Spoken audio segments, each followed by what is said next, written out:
All right, some of the strongest rain and wind is still to go. Thursday is really the focus for this, and I want to walk you through the details.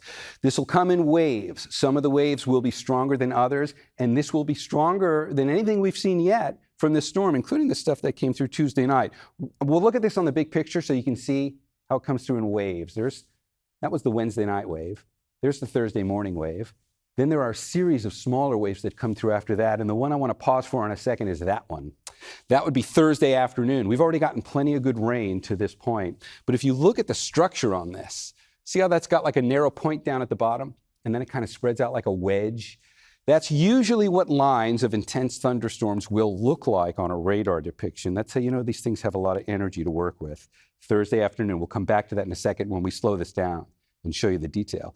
But we're not done after that. We're going to keep the scattered showers going from there all the way through Thursday. Let's slow it down. First waves of rain coming on as we get into our Wednesday evening. And you can see the line here that comes through around 7 o'clock. A little more garden variety on that. We get some rain, we get a little bit of wind. The more intense stuff is coming later once we get past midnight. And you'll see what that looks like when we pause it here. That's the cold front. See that really well put together line like that. This gets us ahead to about midnight. Rainfall intensity really picks up with that. We could have some isolated thunderstorms with it. This is also when the wind is going to pick up. More on the wind in detail in a second. But that's the rain. Watch that line hold together. We just went from midnight to just about 4 a.m. and it is still there. It's still held its form, meaning it didn't lose much intensity. That line is going to be able to produce some pretty heavy rain as it marches across the bay in its entirety between like midnight and 4 a.m. Then that one will kind of clear out, and then the next waves come through. This is now sunrise on Thursday for Christmas morning. You'll get some breaks of blue sky throughout the day on Thursday, but I don't want you to think we're done when that happens. It's kind of like what happened on Wednesday. We woke up on sunrise and it was done, and for pretty much the rest of the day today, we didn't have anything.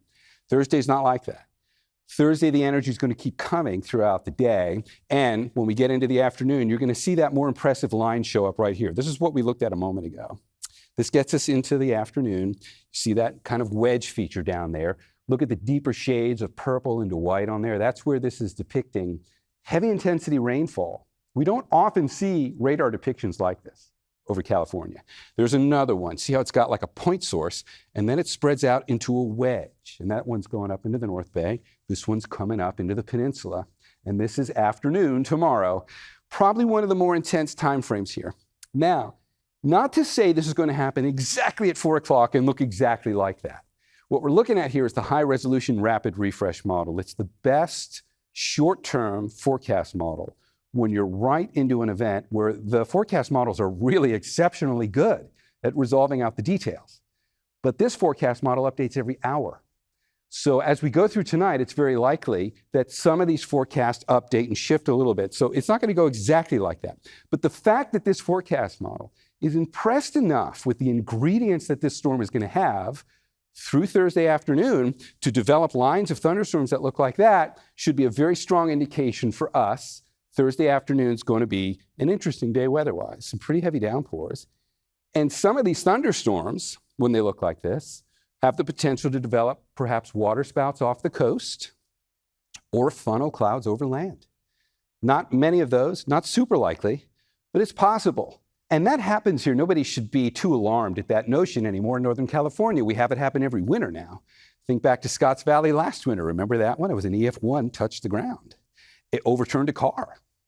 But they're really localized for us when they happen in Northern California. If we're going to see that happen, these are the situations where at least the odds are a little bit better. And for Northern California, the odds are usually exceedingly low. So to say the odds are a little better doesn't mean it's a super high risk. But it is possible tomorrow. I think it says a lot about what the intensity of the storms will be as they come through. And you can see that line still looks good now at 5 o'clock, kind of focused over the Santa Cruz Mountains in this particular run of the forecast.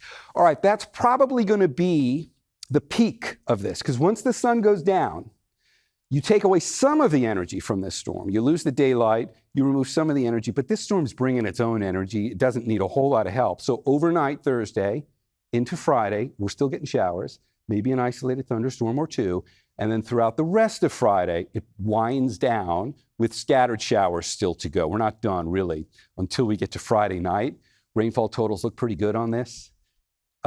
Goes without saying, the rainfall intensity, the rates of intensity over short periods of time throughout Thursday will be enough. We're probably going to have some minor issues with flooding on roadways.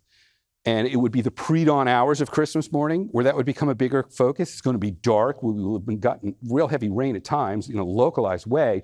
You could come across some unexpected roadway flooding if you have to be on the road. On Christmas morning, just be very careful, especially in those pre-dawn dark hours, and even through the afternoon. If you come across something, you can't tell how deep it is, you got to turn around in a situation like this. All right, that covers the rain, the thunderstorms, and the intensity. We need to talk about the wind. If you look at this storm off the coast, you can see the center of it out here. Watch what happens when we just visualize the wind field for this. We'll take it from the clouds, put on the wind, center of the lows here, but this is where the strongest wind is. As the energy rounds the base of this counterclockwise spin, that's where our 50-mile-an-hour wind gusts are. Let's advance that through time, and you can see how this rotates into the bay as we get into the overnight hours. That's like 1 a.m. to 3 a.m. That's when we're going to feel the strongest wind gusts from this. We can put it in a somewhat more detailed display. Watch the screen light up. Midnight. Those are our 50-mile-an-hour gusts off the coast. That works its way on shore. We're now looking at 40-mile-an-hour gusts for most of the communities that we all live in.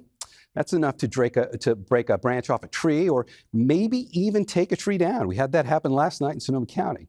And should we get any downed trees, likely time frame is here, maybe some localized power outages with it. And then we get into the rest of Thursday and the wind never turns off completely. Again, remember, Thursday's not like Wednesday.